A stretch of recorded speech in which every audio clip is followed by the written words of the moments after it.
Hello friends, इस video में हम बात करने वाले हैं इंडियन एजुकेशन सिस्टम के बारे में।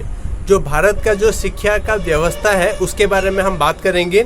मेन चीज़ ये है, मेरी इस वीडियो का मेन पर्पज़ ये है कि कोई गलत सिग्नल नहीं देना, लेकिन जो हमारी एजुकेशन सिस्टम में जो खामियां हैं उस खामियों को आपके ऊपर एम्फसाइज करना, ताकि आप उसके ऊपर काम कर सकें।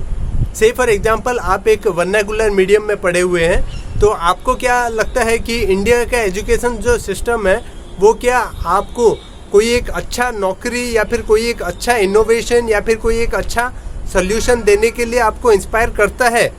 आई hope not. I personally believe Indian education system is not enabling its student to find solution to humanity's problem. मेरा मानना है कि एजुकेशन सिस्टम वो सही है जो कि सोल्यूशन प्रोवाइड करे कि ह्यूमैनिटी का जो भी प्रॉब्लम है आज की दुनिया में, तो उसका सोल्यूशन प्रोवाइड करे। सोल्यूशन आप तभी प्रोवाइड कर सकें जब आपका माइंड इनोवेटिव हो। जब आपका माइंड इनोवेटिव हो तब आपका क्या सोच का जो दायरा है बढ़ जाता है। तो आप क्या सोचते हैं कि ये हम कर सकते हैं, ये भी हम कर सकते हैं, तो आपका जो सोचने का जो तरीका जो नैरो था वो वाइड कर सके। तो एजुकेशन का जो मेन मकसद होना चाहिए मेरी नज़र में कि आपका जो सोचने का तरीका है, सोचने का जो डायरेक्शन है उसको वाइड कर सके। लेकिन इंडिया का एजुकेशन सिस्टम में क्या हो रहा है कि आपको रट्टा मारना है। आज को सुबह से लेके शाम तक रट्टा मारो और एग्ज़ाम में जाके पूरा लिख डालो और उसमें मार्क दे देंगे। और बहुत सारा चीज़ ऐसा होता है कि आप अगर थोड़ा सा भी इनोवेटिव तरीके से आंसर लेके कुछ अच्छा लिखने की कोशिश किए तो उसको काट देते हैं। इससे क्या होता है कि एक गलत सिग्नल जाता है स्टूडेंट्स के ऊपर, और वो जो सिग्नल है क्या है कि जो बुक्स में लिखा गया है वही आपको लिखना है। थोड़ा सा भी इधर उधर लिखोगे तो मार्क नहीं मिलेगा।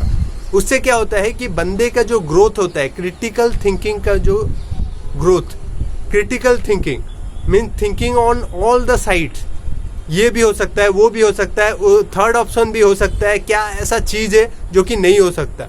वो जो critical thinking from all direction, वो धीरे धीरे ख़त्म होने लगता है। And because of that what happens, people are becoming machines. वो क्या है कि एक मशीन की तरीके का बन जाते हैं। एंड फाइनली क्या होता है, उस डिग्री को लेके वो निकलते हैं स्कूल से, कॉलेज से, टेक्निकल इंस्टीट्यूट से, और उधर उसके बाद जॉब के लिए इधर उधर भागते हैं। Because I personally believe there is one thing which is very much required, which I personally believe you supposed to be having good knowledge, good skill and good ability. Knowledge, skill and ability, ये जो तीन चीज़ है आपके अंदर develop होना चाहिए।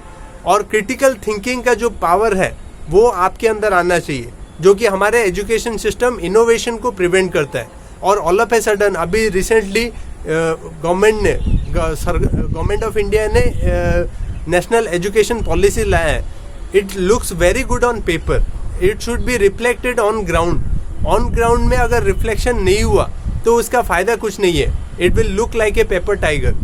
Paper tiger जो होता है कि पेपर में तो बड़ा टाइगर की तरह दिखता है, लेकिन फाइनली ऑन ग्राउंड में इम्प्लीमेंट होते होते बहुत कम चीज़ इम्प्लीमेंट हो पाता है।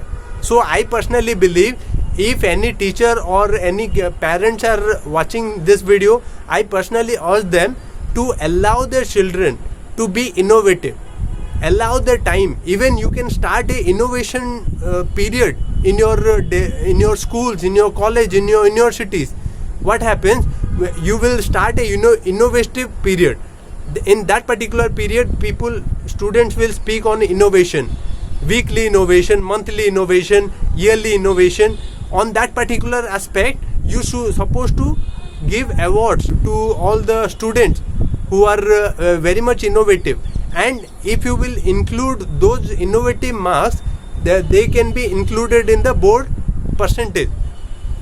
What will happen after a period of time, this particular student who will come from this education system in innovation and technology, then they will change the world. I will personally believe they will change the world because they will provide solution to people's problems. हम आज के दुनिया में जितने भी problem face कर रहे हैं उस प्रॉब्लम को वो सोल्यूशन दे सकते हैं उस टाइप के एजुकेशन सिस्टम से निकल के।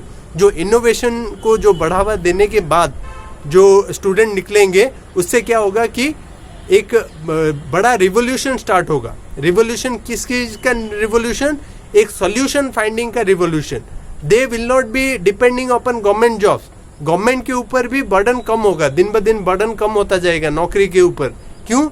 ये जो इनोवेशन से जो निकलेंगे student, they may not be going after jobs, they may be starting their own enterprise.